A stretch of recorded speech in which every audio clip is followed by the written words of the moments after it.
ನಮಸ್ಕಾರ. ಪ್ರಜಾರಾಜ್ಯ ಕನ್ನಡ ನ್ಯೂಸ್ಗೆ ಸ್ವಾಗತ.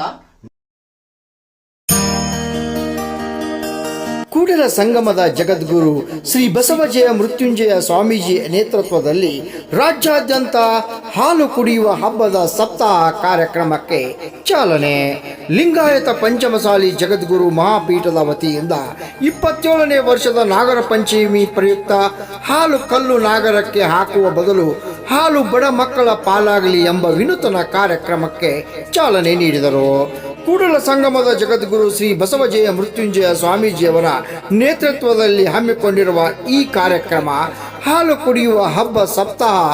ಭಾರತೀಯರೆಲ್ಲರೂ ಈ ಹಬ್ಬದಲ್ಲಿ ಕಲ್ಲಿಗೆ ಹುತ್ತಕ್ಕೆ ಹಾಲು ವ್ಯರ್ಥವಾಗಿ ಮಣ್ಣು ಪಾಲಾಗುವುದರಿಂದ ಬದಲಾಗಿ ನೆರೆಹೊರೆಯ ಮಕ್ಕಳಿಗೆ, ವಿಕಲಚೇತನ ಅಂಧ ಮಕ್ಕಳಿಗೆ, ನಿಮ್ಮ ಮನೆ ಮಕ್ಕಳಿಗಾದರೂ ಹಾಲು ನೀಡಿ ಹಬ್ಬವನ್ನು ವೈಚಾರಿಕವಾಗಿ ಅರ್ಥಪೂರ್ಣವಾಗಿ ಆಚರಿಸಿ ಎಂದು ಸಲಹೆ ನೀಡಿದರು. ಕಳೆದ 27 ವರ್ಷದಿಂದ ಬಸವ ಗುರುವಿನ ತತ್ವದಂತೆ ಮೌನವಾಗಿ ಆಚರಿಸುತ್ತಿದ್ದಾರೆ. ನೀವು ಕೈ ಜೋಡಿಸಿ ಈ ಹಬ್ಬವನ್ನು ಅರ್ಥಪೂರ್ಣವಾಗಿ ಯಶಸ್ವಿಯಾಗಿ ಆಚರಿಸೋಣ. ರಾಮಗೌಡ್ ಪಾಟೀಲ್, ಪ್ರಜಾರಾಜ್ಯ ಕನ್ನಡ ನ್ಯೂಸ್.